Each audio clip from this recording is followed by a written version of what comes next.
On vante notre région depuis toujours pour la beauté de ses paysages, mais la Gaspésie est également ancrée dans une histoire bien à elle.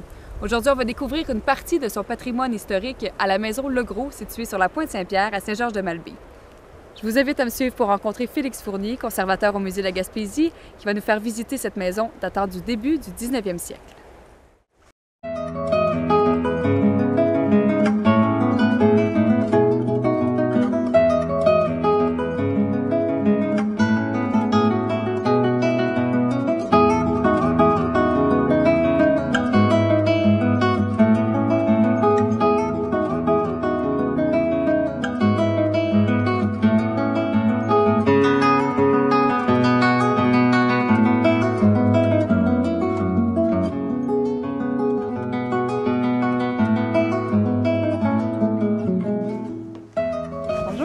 Bonjour! Merci beaucoup de m'accueillir. Ça fait plaisir. Aujourd'hui, on va faire une visite de la maison Legros, Oui. à l'intérieur et à l'extérieur. Fait que si tu veux me suivre. Oui, certainement.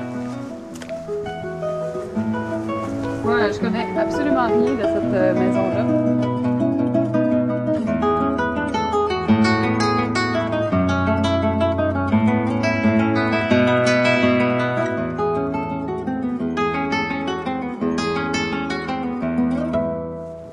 Ils se sont installés à Pointe-Saint-Pierre dans les années 1860. OK. La maison a été faite un petit peu plus tard.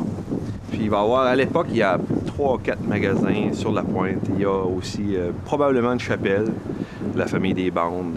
Mais l'installation principale, c'est les Legros dans cette maison-là. C'est elle qui est vraiment la plus imposante au niveau de l'espace, le volume, mais aussi par le travail de la maison, l'intérieur, un peu l'extérieur. C'est sûr qu'il y a une dégradation quand même, mais on peut quand même voir ce que c'était à l'époque.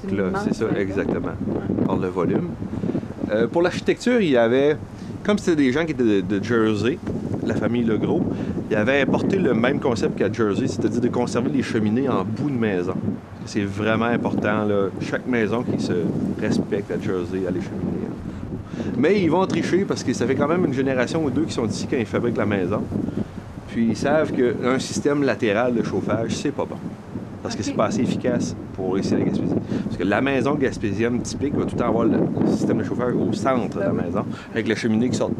Fait qu'ils vont copier un peu ça, ils vont mettre les systèmes plus vers le centre, mais avec les tuyaux, ils vont aller rejoindre les cheminées latérales. Fait qu'ils trichent un peu pour conserver le style. Mais ça, c'est pour l'esthétique qu'il y avait 2 cheminées ou Oui, c'est ça, mais aussi parce que c'était dans une tradition des îles anglo-normandes qu'ils vont essayer de reproduire ici.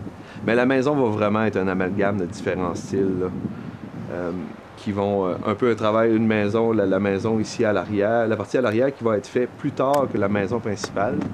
Ça, cette partie-là, c'est la cuisine d'été qui est vraiment perpendiculaire à la maison au lieu d'être parallèle comme la plupart chez les maisons gaspésiennes. On va retourner vers l'avant, voir les ferronneries. Parfait.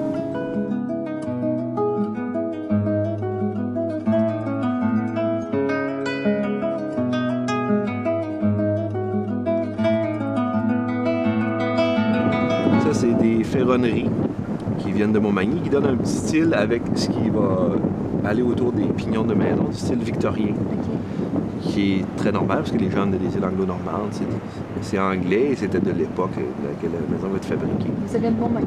Ces ferronneries-là viennent de Montmagny, même s'ils ressemblent beaucoup à ce qui va être utilisé en Angleterre. Et comme il y a beaucoup de gens de Montmagny qui venaient travailler en Gaspésie dans le poisson, et les Legros ayant une entreprise de poisson, probablement qu'il y a de fortes chances que ce soit eux qui aient apporté le matériel ici, le matériel de ce type. Mais c'est vraiment pas usuel là, de retrouver surtout à l'époque où la maison va être fabriquée, de retrouver du matériel travaillé comme ça, parce que 99% du temps, ça va être du matériel artisanal qui va être fait près en Gaspésie. Il n'y a pas d'import sur la fabrication.